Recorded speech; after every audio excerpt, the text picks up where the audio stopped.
మిత్రులారా నమస్కారం. నేను మీ డాక్టర్ చిరుమామిళ్ళ మురళీ మనోహర్. ఈ వీడియోలో చాలా ఆసక్తికరమైన విషయాన్ని మనం తెలుసుకోబోతున్నాం. ఎంతో కాలం నుంచి మీరు వింటున్న ఈ వాతపిత్త కఫాలు అనేటువంటి పదాలు, అవి మన శరీరంలో బయోరెగ్యులేటింగ్ ప్రిన్సిపల్స్ కింద పనిచేస్తూ ఉంటాయి. అవి పెరిగాయనుకోండి దోషాల కింద మారి సమస్యలు కలగజేస్తాయి.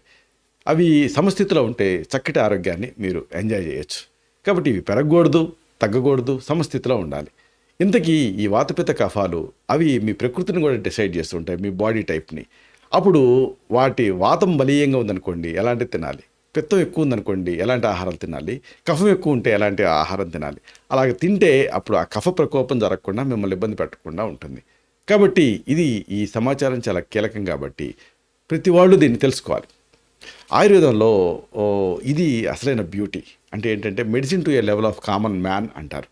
అంటే ఎవరికి వాళ్ళు తమ ఆరోగ్యాన్ని అంచనా వేసుకొని దాని ప్రకారంగా స్వస్థవృత్తం అంటే ఏంటంటే డే టు డే యాక్టివిటీస్ని ఎలా చేయాలి, అలాగే సద్వృత్తం కాండక్ట్ ఎలా ఉండాలి, ఇది డిసైడ్ చేసుకోవాలి. అప్పుడు పూర్తి స్థాయి ఆరోగ్యాన్ని అనుభవించవచ్చు, పూర్తి ఆయుర్దాయాన్ని అనుభవించవచ్చు. ప్రతి వ్యక్తికి కూడా ఒక శారీరక ప్రకృతి అంటూ ఉంటుంది. ఇది సమస్థితిని దాటినప్పుడు దోషం అని అంటాం. ఈ దోషం మన జీవితంలో ప్రతిదాన్ని ప్రభావితం చేస్తుంది. జీర్ణశక్తి నుంచి నిద్ర వరకు, మానసిక సమస్యల నుంచి భావోద్వేగ సమస్యల వరకు అన్నింటినీ ఇది ఇన్ఫ్లుయెన్స్ చేస్తుంది. ఇవి వాత దోషం, అలాగే పిత్త దోషం, ఇంకా కఫ దోషం. ప్రతి వ్యక్తి కూడా ఒక దోషాన్ని లేదా రెండు దోషాల మిశ్రమాన్ని ప్రధానంగా కలిగి ఉంటాడు. కాబట్టి మీ దోషాన్ని మీరు అర్థం చేసుకోవడం ద్వారా మీ శరీరానికి సరైనటువంటి ఆహారాన్ని ఎంచుకోవచ్చు. టైలర్ మేడ్ అంటారే అలాగా. దీంతో మీ శరీరంలో శక్తి, సమతుల్యత, అలాగే ఆరోగ్యం ఇవన్నీ మెరుగవుతాయి. చూడండి, మీకు క్లియర్ ఎగ్జాంపుల్ ఏంటంటే కొన్ని డిసీజెస్ ఉంటాయి. అందరికీ షుగరే ఉంటుంది, కానీ కొంతమంది విపరీతంగా బాధపడతారు. కొంతమందికి అసలు వాళ్ళకి షుగర్ ఉన్న సంగతే తెలియదు. డిసీజ్ ఒకటేనప్పుడు ఎందుకు తేడా అంటే మనం తేడా కాబట్టి, అంటే మన శరీరాలు తేడా కాబట్టి, వీఆర్ జెనెటికల్లీ డిఫరెంట్ కాబట్టి. ఎవరికి వాళ్ళు ఈ టైలర్ మేడ్గా ఈ ఆహారాన్ని ఎంచుకొని దాని ప్రకారంగా తినాలి. అయితే ఇక్కడ అతి ముఖ్యమైనది ఏంటంటే ఆయుర్వేద ఆహార విధానం అంటే ఏమిటి, ఇది తెలుసుకోవాలి. ఆయుర్వేదం చెప్పుకున్నట్టుగా పర్సన్ స్పెసిఫిక్గా ఉంటుంది. కాబట్టి ఇది మొత్తం ఇక్కడ ఒక అద్భుతమైన ప్రిన్సిపల్ ఏంటంటే అండపిండ బ్రహ్మాండం అని. అంటే పృథ్వీ తేజో వాయుర్ ఆకాశాలని మీరు విన్నారు, పంచమహాభూతాలు. ఈ పంచమహాభూతాలు మన శరీరంలో రిప్రజెంట్ అవుతూ ఉంటాయి. కాబట్టి ఈ మూలకాలు మన శరీరంలో కలిసిపోతూ మళ్ళీ అవి 3 శక్తుల కింద లేదా దోషాల కింద మారతాయి. ప్రతి దోషం కూడా శరీరంలో రకరకాల కార్యకలాపాలను చేస్తూ ఉంటుంది. ఉదాహరణకు ఒక దోషం ఆకలిని కంట్రోల్ చేస్తే మరొకటేమో శరీరంలో ఉష్ణోగ్రతను నియంత్రిస్తూ ఉంటుంది. కాబట్టి ఈ దోషాల ఇన్ఫ్లుయెన్స్ని బట్టి మనం మన ఫుడ్ని తీసుకోవాల్సిన అవసరం ఉంటుంది. ముందుగా చెప్పుకోవాల్సింది వాత దోషం గురించి. వాతం అనేది ఏంటంటే ఆయుర్వేదంలో 3 ప్రాథమిక దోషాల్లో ముఖ్యమైనది. వాతం అనేది మిగతా రెండింటిని కూడా కదిలిస్తూ ఉంటుంది. వాత దోషం శరీరంలో అన్ని కదలికలకి ముఖ్యమైనటువంటి అంశం. దీని వాతం ఆధీనంలోనే అన్నీ కూడా నియంత్రణలో ఉంటాయి. మన కదలిక, మన శ్వాస, మన రక్త ప్రసరణ, మన నరాల వ్యవస్థ, మన విసర్జక ప్రక్రియ మొత్తం కూడా ఈ వాతం ఆధీనంలోనే ఉంటాయి. మరి ఇలాంటప్పుడు ఆహారం ఎలా ఉండాలి? ఉదయం అల్పాహారాన్ని తీసుకుంటే ఈ మధ్యకాలంలో ఓట్స్ అనేది మాకు సుప్రభాతంలో బాగా కనిపిస్తుంది. చాలామంది అడుగుతుంటారు, డాక్టర్ గారు ఓట్స్ తినొచ్చా, కినోవా తినొచ్చా, ఇవి ఆయుర్వేదం కాదు కదా అని. ఆయుర్వేదంలో ఆ పర్టికులర్ పదార్థం ఆయుర్వేదం అవునా అనేది కాదు, మన ఆయుర్వేద సిద్ధాంతాలను ఉపయోగిస్తూ ప్రతి పదార్థాన్ని ఇలా క్లాసిఫై చేయొచ్చు. ఓట్స్ వాత దోషానికి చాలా మంచిది. నిజానికి ఇది తేమని అలాగే పోషణని అందిస్తుంది, అలాగే సులభంగా జీర్ణం అవుతుంది.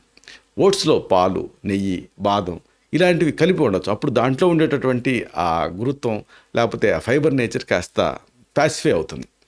దాల్చిన చెక్క, అల్లం, యాలకులు ఇలాంటి బాగా హీట్ జనరేట్ చేసేటటువంటి మసాలాలు జోడించడం వల్ల వాతాన్ని శాంతింపజేయచ్చు. ఎందుకంటే తత్తరూక్షో లఘుశీత కరసూక్ష్మ చలో అనిలహ అంటారు. కాబట్టి ఆ రోక్షాన్ని, ఆ శీతలత్వాన్ని ఈ హీటింగ్ హెర్బ్స్ నల్లిఫై చేస్తాయి. అలాగే మీకు బాగా లోపల చలిగా ఉంటే అది వాతదోషం అని అర్థం. అలాంటప్పుడు దాల్చిన చెక్క, అల్లం, యాలకులు ఇలాగ హీట్ జనరేటింగ్ మూలికల్ని జోడించాలి. అలాగే పచ్చి పండ్ల కంటే కూడా వండినటువంటి పండ్లు వాతానికి మంచిది, సులభంగా జీర్ణం అవుతాయి. యాపిల్స్, పియర్స్, అరటిపండ్లు ఇలాంటి పండ్లని నెయ్యిలో కానీ నీళ్ళలో కానీ కొద్దిగా మసాలాలు వేసి మీరు వండుకొని తినొచ్చు. దాల్చిన చెక్క, అల్లం, యాలకులు, జీలకర్ర, పసుపు ఇలాంటి ఈ మసాలాలు వాతాన్ని శాంతింపజేస్తాయి, అలాగే జీర్ణక్రియని మెరుగుపరుస్తాయి. వీటిని ఓట్స్, అలాగే వండిన పండ్లు లేదా ఇతర అల్పాహారాలతో కలిపి తీసుకోవచ్చు. పాలు, ఇతర నెయ్యి ఇలాంటివి ఈ వాతాన్ని పోషిస్తాయి, అంటే వాతానికి మంచిది కాబట్టి శరీరానికి బలాన్ని ఇస్తాయి. పాలు, నెయ్యి. వేడి పాలలో కొద్దిగా నెయ్యి అలాగే మసాలాలు కలిపి కూడా మీరు తీసుకోవచ్చు. ఆవు పాలు జీర్ణం కానప్పుడు బాదం పాలను తీసుకోవచ్చు. ఇది కూడా వాతానికి పోషణను అందిస్తుంది. ఇక భోజనం విషయానికి వస్తే బాస్మతి బియ్యం, ఓట్స్, కినోవా ఇలాంటి ధాన్యాలు వాతానికి మంచివి. చిలకడదుంప, క్యారెట్, బీట్రూట్, గుమ్మడికాయ లాంటివి, ఇంకా తీపి పదార్థాలు, అలాగే భూమి అడుగున పెరిగేటువంటి కూరగాయలు వాతానికి మంచివి. కూరగాయలు, ఆకుకూరలు వాతాన్ని పెంచుతాయి కాబట్టి వాటిని ఒకవేళ మీద వాత నేచర్ ఉంటే ఈ ఆకుకూరల్ని కాస్త తగ్గించి తీసుకోవాలి. వండిన తర్వాత వీటిని తీసుకోవచ్చు. మినపప్పు, పెసరపప్పు ఇలాంటి పప్పులు వాతానికి మంచివి. శనగలు అలాగే ఇతర పొడి పప్పుల్ని తక్కువ తీసుకోవాలి, ఎందుకంటే వాతాన్ని ఎక్కువ చేస్తాయి కాబట్టి. పాలు, పెరుగు, నెయ్యి వాతానికి మంచివి. చల్లటి పాల ఉత్పత్తుల్ని నివారించండి, ఎందుకంటే వాతం పెరుగుతుంది కాబట్టి. అందుకే ఆర్థరైటిస్ లాంటివి ఉన్నప్పుడు ఆ చలి వాతావరణం, చల్లటి పదార్థాలు ఆ కీళ్ళ నొప్పులను ఎక్కువ చేస్తాయి. ఇక చికెను, చేపలు, గుడ్లు ఇలాంటివి కూడా వాతానికి మంచివే. ఇక ఎర్రటి మాంసం దీన్ని తక్కువ తీసుకోవాలి. బాదం, వాల్నట్స్ అలాగే చియా గింజలు ఇలాంటివి వాతానికి మంచివి. అరటిపండ్లు, అవకాడో, మామిడి, నారింజ, ద్రాక్ష ఇలాంటి తీపి ఇంకా రసవంతమైనటువంటి పండ్లు వాతానికి మంచివి. యాపిల్, పుచ్చకాయ ఇలాంటి ఈ పొడి పండ్లని తక్కువ తీసుకోండి. తీపి, పులుపు, ఉప్పు రుచులున్నవి వాతాన్ని శాంతింపజేస్తాయి. పచ్చి ఆహారాల కంటే ఇప్పుడు వండిన ఆహారాలు వాతానికి సులభంగా జీర్ణం అవుతాయి. నెయ్యి, ఆలివ్ నూనె, నువ్వుల నూనె ఇలాంటి ఆరోగ్యకరమైన నూనెలు కూడా వాతాన్ని పోషిస్తాయి. అయితే నిషిద్ధం అంటే అపథ్యాలు ఏమిటి వాతం ఉన్నప్పుడు, తీసుకోకూడని ఆహారాలు ఏమిటి వాత ప్రకృతి ఉన్నప్పుడు అనేది కూడా తెలుసుకోవాలి. Biscuits, crackers, chips, ice cream, చన్నీళ్ళు, శీతల పానీయాలు ఇవి అపథ్యాలు వాత ప్రకృతి ఉన్నప్పుడు. ఇక అతి ముఖ్యమైనది పిత్తదోషం. ఇది కూడా అంతే. బయోరెగ్యులేటింగ్ ప్రిన్సిపల్స్లో పిత్తం ఒకటి. పిత్తదోషం అనేది శరీరంలో వేడిని, ఇంకా ప్రధానంగా జీవక్రియకి సంబంధించింది. ఇది వేడిని పెంచుతుంది, జీవక్రియని ఇది ఎన్హాన్స్ చేస్తుంది.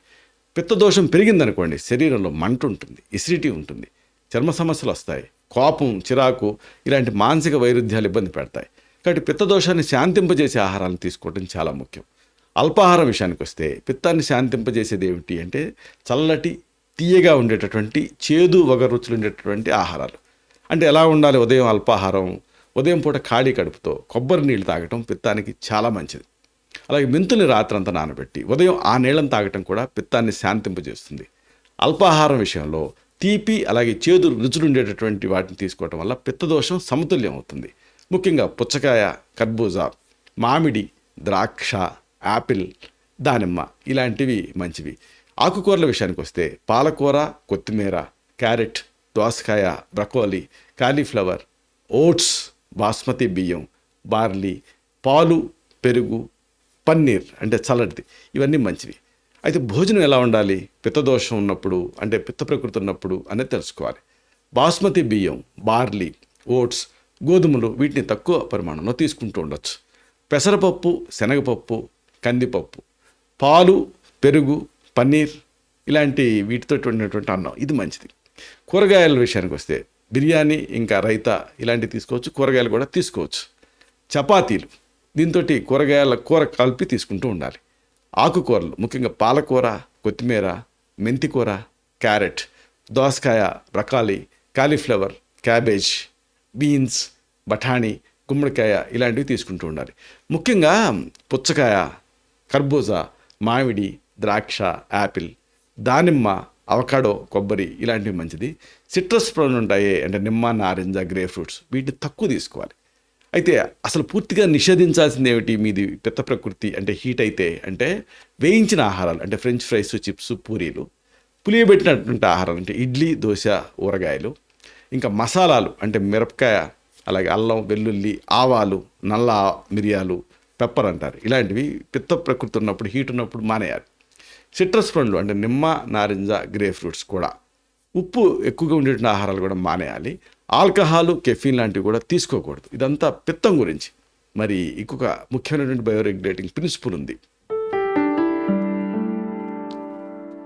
కఫదోషంలో ఎలా ఉండాలి అంటే, ఈ కఫం అసలు ఏం చేస్తుంది అంటే శరీరంలో నిర్మాణానికి, ద్రవాల తయారీకి, రోగనిరోధక శక్తికి సంబంధించింది ఇది. కఫదోషం పెరిగిందనుకోండి, బరువు పెరుగుతారు, కఫం ఎక్కువగా ఉత్పత్తి అవుతూ ఉంటుంది, మందకోడితనంగా ఉంటుంది, నిద్రమొత్తం ఆవహిస్తుంది, మానసిక అలసట ఇలాంటి లక్షణాలు ఇబ్బంది పెడుతూ ఉంటాయి. కాబట్టి కఫదోషాన్ని సమతుల్యం చేయాలంటే దానికి వ్యతిరేకమైనటువంటి ఆహారాలు తీసుకోవటం ముఖ్యం. కఫాన్ని తగ్గించే ఆహారాలు తేలిగ్గా, పొడిగా, వెచ్చగా ఉండేవి తీసుకోవాలి. అంటే కారం, చేదు, వగరు ఇలాంటి రుచులు కఫాన్ని తగ్గిస్తాయి. తీపి, పులుపు, ఉప్పేమో ఇలాంటి రుచులు కఫాన్ని పెంచుతాయి, కాబట్టి వీటిని అవాయిడ్ చేయాలి.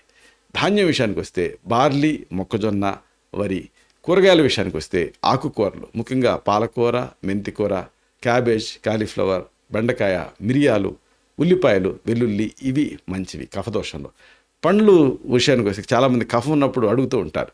ఆపిల్, దానిమ్మ, బెర్రీలు, ఎండు ఫలాలు అంటే కిస్మిస్, ఖర్జూరం, అంజీరు ఇలాంటివి మంచివి. పండ్ల విషయంలో తీయగా రసవంతమైనటువంటి పండ్లని వీటిని తక్కువ తీసుకుంటూ మిగతా వాటిని ఎక్కువ తీసుకోవాలి.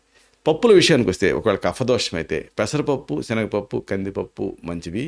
పాల ఉత్పత్తుల విషయంలో వీటిని తక్కువ తీసుకోవటం అనేది అవసరం. కావాలంటే కొద్దిగా కఫదోషం ఉన్నప్పుడు మజ్జిగకి కాస్త సైంధవ లవణం, జీలకర్ర ఇలాంటివి కలిపి తీసుకోవచ్చు. నూనెల విషయానికి వస్తే ఆలివ్ నూనె, నువ్వుల నూనె, ఆవ నూనె ఇవన్నీ కఫదోషంలో మంచివి. అయితే నూనెల్ని ఏదేమైనా తక్కువ మోతాదుగా ఉపయోగించడం అవసరం. గింజలు అలాగే విత్తనాల విషయానికి వస్తే పొద్దుతిరుగుడు గింజలు, గుమ్మడికాయ గింజలు మంచివి. ఇక మాంసం విషయానికి వస్తే చికెన్, అలాగే చేపలు. చేపలు కొంతమంది కఫం పెరుగుతుంది, కానీ తక్కువగా అయితే తీసుకోవచ్చు. అయితే ఎర్ర మాంసం, రెడ్ మీట్ మాత్రం నివారించాలి. మసాలాల విషయంలో అల్లం, వెల్లుల్లి, మిరియాలు, ఆవాలు, పసుపు, జీలకర్ర, ధనియాలు ఇవన్నీ మంచివి. ఇక భోజనాల విషయానికి వస్తే పెసరపప్పు, దీంతో అన్నంతో సహా కిచిడి వండుకొని ఆకుకూరల కూర వేసుకొని తీసుకోవచ్చు కఫదోషం ఉన్నప్పుడు. కూరగాయల సూపు, ఇంకా రొట్టె అంటే రోటీ ఇలాంటివి మంచిది. బార్లీతో చేసిన ఉప్మా కూడా మంచిదే. అయితే కఫం ఎక్కువ ఉన్నప్పుడు అపథ్యాలు అంటే తీసుకోకూడని ఆహారాలు కొన్ని ఉంటాయి. నూనెలో వేయించినవి, నెయ్యి ఎక్కువగా ఉన్నవి తీసుకోవద్దు, కఫం తయారవుతూ ఉంటుంది. తీయగా ఉండేవి, బాగా జ్యూసీగా ఉండేటువంటి మామిడి, అరటి, ద్రాక్ష లాంటివి కూడా నిషిద్ధం. చల్లటి ఆహారాలు అలాగే పానీయాలు కూడా నిషిద్ధం. పాల ఉత్పత్తులు మెయిన్గా చీజ్, వెన్న, ఐస్ క్రీమ్ నిషిద్ధం కఫం ఉంటే. అలాగే రెడ్ మీట్ కూడా నిషిద్ధం. ఇంకా బాగా హైలీ రిఫైన్డ్ షుగర్ కూడా మంచిది కాదు, కఫాన్ని ఎక్కువ చేస్తుంది. పిండి పదార్థాలు కూడా కఫాన్ని ఎక్కువ చేస్తాయి. కాబట్టి ఇలా ఈ వాతపిత్త కఫాలని మీరు పరిగణిస్తూ, అంటే మీది మిక్స్డ్ ప్రకృతి లేకపోతే కఫా డామినెంటా, వాత డామినెంటా, పిత్త డామినెంటా అనేది చూసుకొని దాని ప్రకారంగా ఫుడ్ని డిజైన్ చేసి కనుక తీసుకోగలిగితే మీరు మీ అకాలమైనటువంటి ఆ సమస్యల బారిన పడకుండా ఉంటారు. అలాగే చీటికి మాటికి జబ్బులు దాడి చేయకుండా ఉంటాయి. ఇలాంటి మరిన్ని ఇన్ఫర్మేటివ్ వీడియోస్ కోసం ఈ ఛానల్ని సబ్స్క్రైబ్ చేసుకోండి. అలాగే ఈ వీడియోలు అప్లోడ్ అవడంతోనే ఆ విషయం మీకు తెలియాలనుకుంటే బెల్ బటన్ క్లిక్ చేయండి. అప్పుడు మీకు ఒక నోటిఫికేషన్ వస్తుంది. ఆ నోటిఫికేషన్ని మీరు క్లిక్ చేస్తే ఆ వీడియోని మీరు మిస్ కాకుండా చూడగలుగుతారు.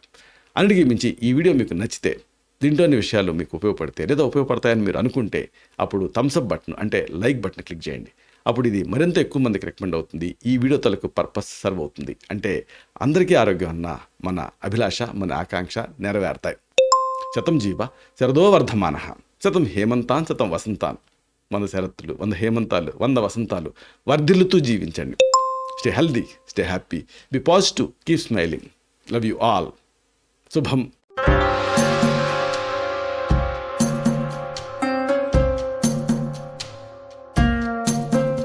Doctor Chirumamilla Murali Manohar, MD Ayurveda, Raksha Ayurvedalaya, plot number 13, Rammurthy Nagar, CBCID colony, Hyder Nagar, Hyderabad 5,85,000. Website address www.muralymanohar.com. Phone numbers 9246575510, 9177445454.